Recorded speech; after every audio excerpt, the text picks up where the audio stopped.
Welcome to the Centre for Legal Leadership and to Financial CrimeCast. I'm Sam Tate, Head of White Collar Crime and Compliance at the law firm RPC. And in this series, we have the pleasure of speaking with leaders in the field of financial crime, compliance, and ethics to discuss their experiences, what they've learned along the way, and what financial crime issues they see on the horizon. In this episode, I'm joined by Osama Al Jayousi, formerly Global Head of Compliance at Carillion plc, and now running his own consultancy practice. Welcome to Financial CrimeCast, Sam. Thank you very much. Well, Sam, I thought we might just talk a little bit about your career journey and how you got into the field of compliance and financial crime. Yeah, it's one of by background. I come from the audit and accounting field, so I've come into compliance from that route. It's just one of the many routes people take before going into compliance. I started my life actually with Ernst & Young. I was like anybody. I was offered a training contract, and that was in the Gulf region in Qatar. I've spent around 5 years with them. My career with them expanded from typical external audits on firms where public accountants do and chartered accountants do, to consultancy services in various things, including IPOs and management consultancies. And in the latter part, I was more involved with what was called risk management and internal audit. After that, I moved into a local company, and it was a big shift in culture. It was very interesting from a global company into a very local company, which was very big with $2 billion project, one of their projects, and it is something that I actually take till today, how important it is to understand cultures and how different businesses work. And after that, I started working as a head of internal audit for the Middle East for Carillion in 2008.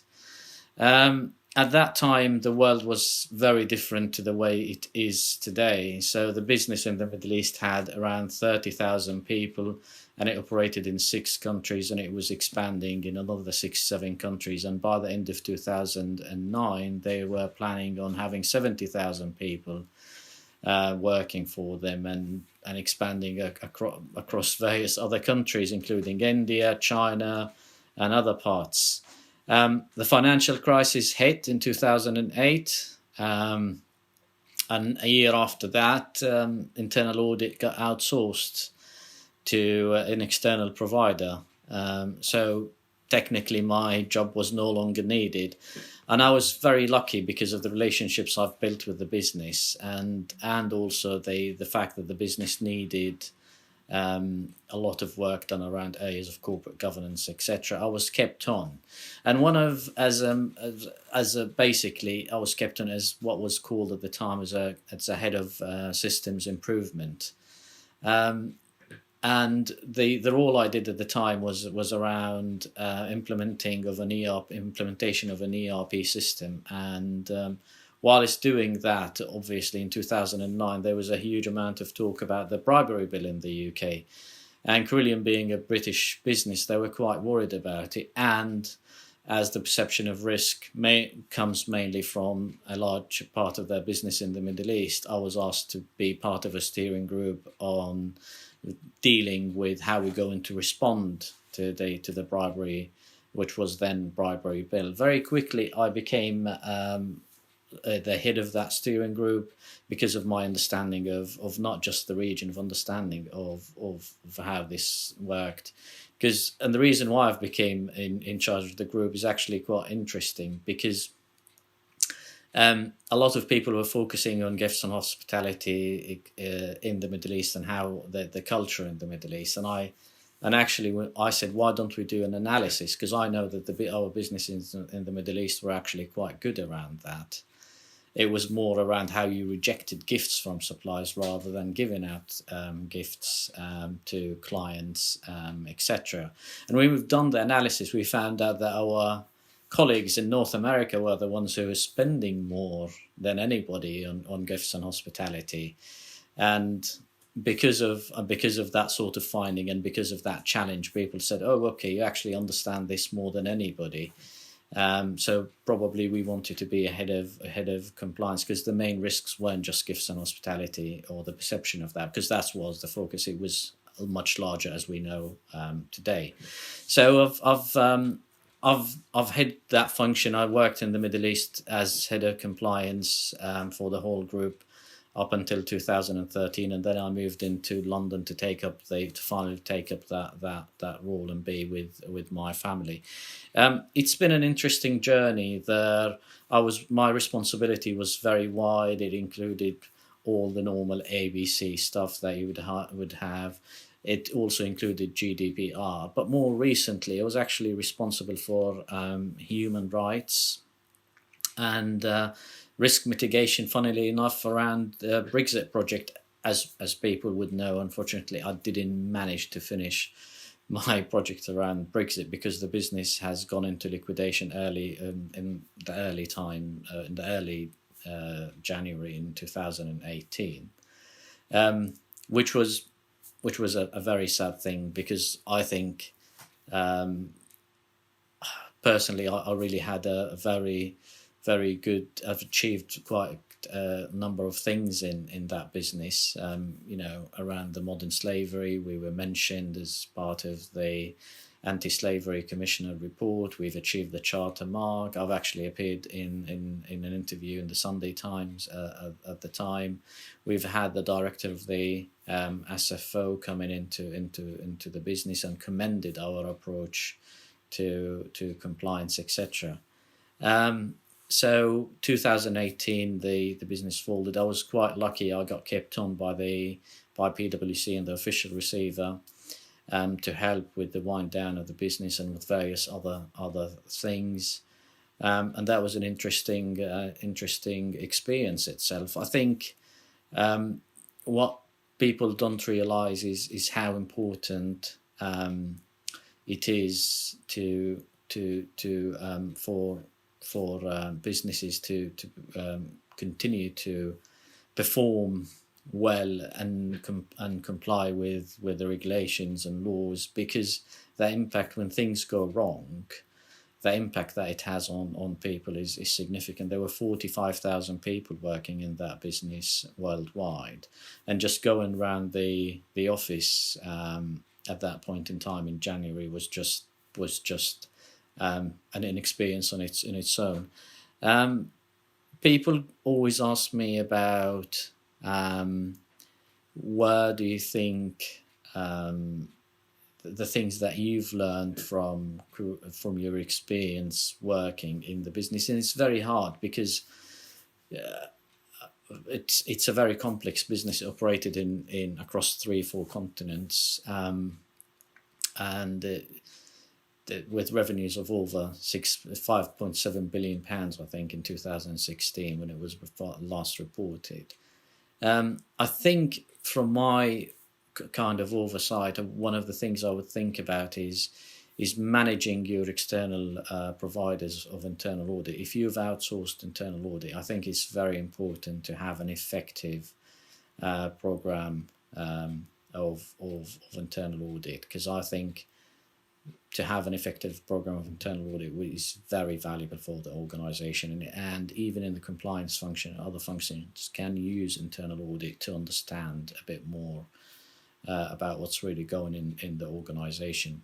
I think the other part of that is to have a very effective speaker program, and that's not just by implementing a whistleblowing number or a speak up number, etc., but actually what the process that sits behind that, how to investigate concerns, how do you triage them, how do you actually deal with them, and how do you communicate them back into the business, and how do you learn from them, and what actions is there, and how do you actually report them publicly, and that sort of cycle, because that's very important, and that shows your people and the employees and even the external world how serious you are about raising concerns, because concerns would be raised in any business, and it's really important to show how you deal with them and not to shy away from them. So I think that summarizes my career. I think my passion about compliance personally comes from an interesting background. By origin, I'm a Palestinian. That's my family roots. I was born in Saudi Arabia. My father was an expat working over there. He's an engineer. He's a mechanical engineer, and but by citizenship, I'm Jordanian. My family live in Jordan, so it's quite a mixture of things. The part of the world I come in from is there's a lot of injustice, there's a lot of corruption, and it actually impacts people's lives on a daily basis. So to be part of something where you can actually make a difference is hugely important, I think. And being in ethics and compliance certainly gives me that privilege. Although it takes me quite a lot to explain to my 80-year-old dad what does it mean to be in ethics and compliance, because he says either people are ethical from their own background or they're not. I think it's always difficult to explain what you do to your parents. That's not something we only from the Middle East, Sam. But I completely agree, and it's very. You really have this treasure trove of experience, the kind of geographical spread. You know, your personal story about how you grew up, and then these experiences in corporates. So thank you for talking us through what you've learned. I wondered, with all that in mind, what advice you might have for the younger Sam starting out on his career. Oh, that's always a very difficult question. If I want to probably talk about three things mainly. I mean, first of all, before I talk about this advice, when I was 18, thinking about a career in accountancy or compliance, I would have never imagined that I'd be talking to you about my journey now. I probably was looking into doing something completely different. So I've been incredibly lucky. So in my journey and where I've worked. But the three things I would mainly talk about is find a good mentor.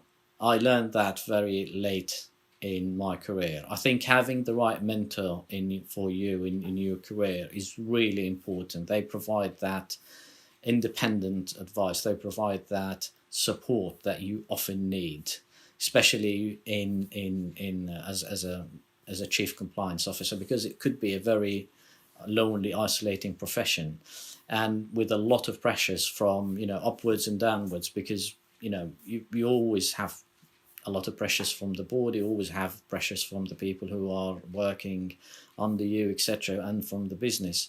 So it's important to have that. I think the second one is, which is related to that, is to have the right network around you.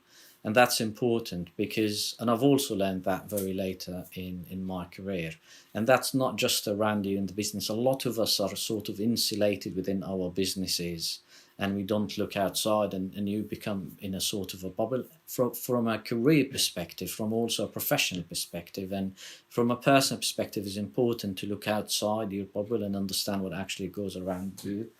And having that sort of external network outside your own business of other colleagues is really, really important. It helps you benchmark yourself against what your colleagues are doing.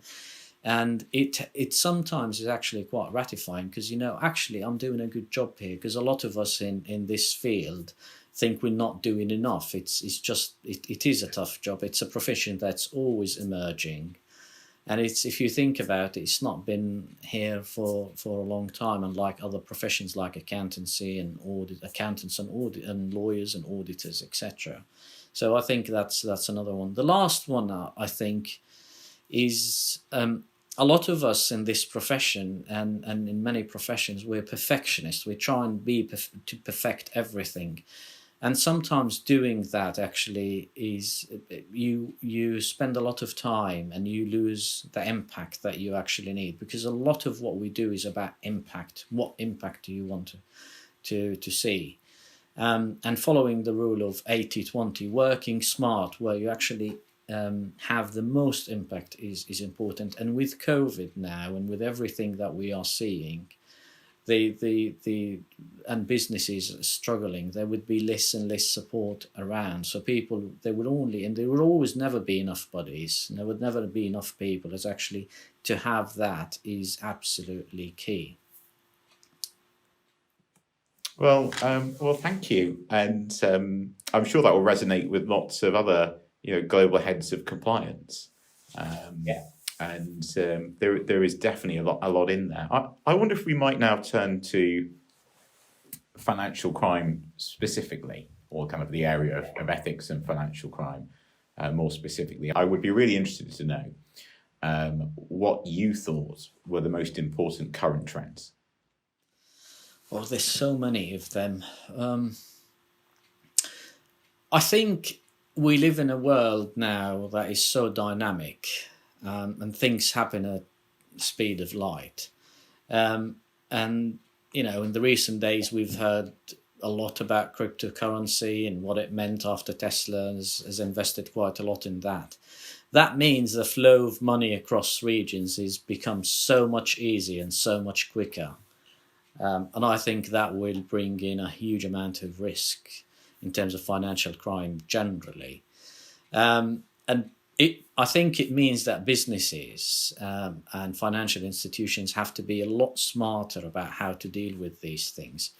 But also there is a race with the regulators, because I think the regulators have got enough to deal with at the moment, and they are always playing catch up with these things. So I think that would be one trend. Money laundering and it's always, and sanctions always been something that is high in the agenda for compliance, but I think it will become even more with the flow of money. I think tax, the second one I would think about, given where we are, given how much most of the governments around the world had to spend a huge amount of money to support their recovery programs because of the lockdown, to support their health systems, to support their people because of COVID last year, and continue to do this year. And I think they will have to continue towards the end of the year. That will not continue forever. And with us coming out of, hopefully, of this pandemic, governments will start to think about how they actually can collect more revenue, etc. So I think regulators and governments would dedicate more and more time and effort to tax evasions schemes. So I think that would be something that to watch for. And I think companies would be under more and more scrutiny. And there is not one day you don't see an article of the press around that. But also I think regulators around the US and the UK and Europe, they actually are beefing up their investigation teams around these schemes. The third one, it's a very interesting one, and it's always been there. It's around risk management, and in particular around third parties. We know that a lot of the cases that the SFO and the DOJ has brought forward for prosecutions were when against businesses were when a third party has behaved in a way that contradicts the law. And it's not necessarily the business itself, it's their agents, it's subcontractors, it's third parties. And I think that will continue to be a big trend in this year and the years to come. And I think it's become more important to how you actually manage that risk and how do you deal with that risk. Because a lot of businesses used to think, I've got this risk from a commercial perspective, I can actually get rid of it by subcontracting it or giving it to a third party. Obviously, with the Bribery Act coming into force and all of the other regulations, you can't really do that anymore. But businesses now would have to think about how do they go with their risk management frameworks and programs beyond just that. The third party is actually beyond the transaction, beyond all of that. And that will become even more and more important with the ESG stuff. And I'm not just talking about the financial crime now, it's everything around that as well. I mean, I think the tax thing is going to be huge. So there's going to be a lot of social pressure on companies to pay their fair share, and I think that's going to become an ethical issue. So where it's paid, to what extent is that fair? Is it being, I do think that's going to move more into the ethics sphere than it has been. It's been almost hived off as an issue. I think that it will become much more mainstream. That's probably right, and there'll be a lot of upskilling from people in ethics trying to understand the tax position as a result. On that point around third parties, what you're seeing is all of this change in corporates. So you've got people in the supply chain whose ownership is changing. So the due diligence is probably out of date. And then you're seeing companies moving into entirely new areas, perhaps going into the production of PPE that they've never done before, being forced to change. So this pandemic and financial crisis has pushed people into new areas, new jurisdictions, actually new markets. And all of that is really significantly changing their risk. And I wonder if people are really looking at either their risk assessment, which might be a year or two out of date in that context, or how they've set up their third-party management systems, and whether they're really capturing this very quick change in their business, because those systems were not set up for this situation. No, you're absolutely right. And I think businesses will just have to change around that. There's been a huge change because of COVID, and I think businesses they haven't adapted yet, but they will have to adapt. But also the perception around due diligence was you stopped at your relationship with third parties, and it was mainly the mitigation was seen around the contract. But actually, you need to go even further than that to understand where things have come from and what actually happens. And ESG has brought that to the focus even more and more. It's quite an interesting discussion, which we probably can't have now, Sam, but which we certainly could have another time around where you have to stop. So for things like human rights and the Ruggie principles, you're responsible essentially for the entire supply chain. For bribery and corruption, people often stop a lot earlier than that. So is it different for different risks, or is it the same because that simplifies things across the company, that different people are taking different approaches? Is it really interesting kind of practical problem? I thought we might, though, just explore, we've kind of done the current trends. I wondered if you had any thoughts around broader trends in the 2020s. So what trends can we see throughout the next decade? And in particular, how are they going to be impacted by COVID-19? It's a very interesting question. I mean, I think we will see more focus, and we are seeing that, of ESG, and everybody's talking about ESG. And I think we're going through this phase where everybody talks about ESG, and everything and anything is ESG. I think after that, businesses will just have to get their head around ESG. I think the reason why even businesses are thinking more about it, it's like anything. Environmental and social and governance elements is all. Any good business, they should have that built within their culture, within their business processes, and a lot of the businesses would have had that. I think the importance of that now has become more and more prevalent because of the pandemic, because of all the regulation that is coming into force. So boardrooms and businesses are thinking about it. They're thinking, we've got this reporting requirements, we've got all of this legislation. It's a risk for us. How can we actually deal with it? So I think that is becoming certainly more prevalent.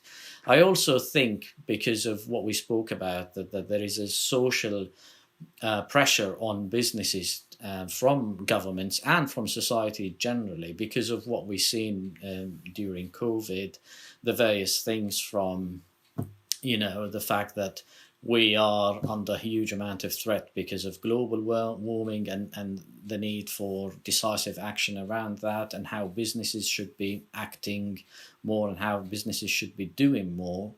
I think that will bring things into the fold. The fact we're talking more around diversity than ever because of other events across the Atlantic, of Black Lives Matter, etc. There is not one firm or a business or one person that I know that isn't talking about it now. So I think the ESG is brought that to the fold. I think, and it's something I've been talking about for a long time. In order for you to have an effective compliance culture, you don't just need to have the 3 C's, which is obviously compliance with the laws and regulations, that's what mainly people focus on, is because that's the tangible element that you can put your hand on, is how do I actually comply with the rules. And to help you with that, obviously you need to have the second C, which is the right controls and systems in place. But the most important thing, which is the last one, which is culture. And I know a lot of people have been talking about organizational culture and how it is important, but actually now it's more important than ever. Because if you think about the fabric of the organization, its culture, it's a very intangible thing you can't really put your hand on, but also it can be a very tangible thing if you think about all the good things that the business is doing. And it's all about people and what impacts people. And certainly financial crime is not committed by a robot. It's happened by people. And how do you actually make sure that you people don't do the wrong thing? And how do you steer your people towards the right thing? And that is linked with governance, that is linked with the social element, how do you treat your people rightly, etc. And also it's linked with environment, is how we behave as individuals, because that will impact how we are, how we respond to the environment, and how the environment responds in the next 20, 30 years. So it's all very interesting. It's a very uncertain world. It is a very uncertain world. I see that, and on that governance culture bit, I maybe, if you don't mind, I'll just pick that up. It's always struck me that you cannot have a good financial crime program on its own. Just doesn't work. There's no company in the world that has a really good bribery and corruption program and really terrible governance. So it's the air in which these kind of systems breathe. It's really necessary to have good governance. So, and that's true for achieving anything on the environment or in society as well. And I do wonder if there'll be people looking closely at their kind of governance as part of culture reviews to see if they've got the right ingredients there in this kind of changing world. And I think that's going to be a challenge if there's frankly less money for in-house, which is also going to be a reality. It'll be fascinating to see how this all plays out. I mean, in my current role in consultancy, I can see businesses looking more and more into this, and they're realizing the importance of it. Obviously, the money is not always there, but it's not a lot of this is not just the financial element of it. It's actually the behavior element of it, which in my opinion doesn't take much to change. Well, there's some really interesting research, which I've certainly written about before, but in terms of ethical companies being better performing companies. So kind of money well spent, in other words, in these areas. And I wonder if that will be picked up again in our kind of community. Well, Sam, thank you very much. It's always a pleasure talking to you. I always feel like I learn a lot when we spend time together. And you have had this continue to have this amazing career. So thank you for sharing some of the highlights with us and in your kind of very insightful observations. Thank you very much. Likewise, I really enjoyed it and I've learned a lot as well.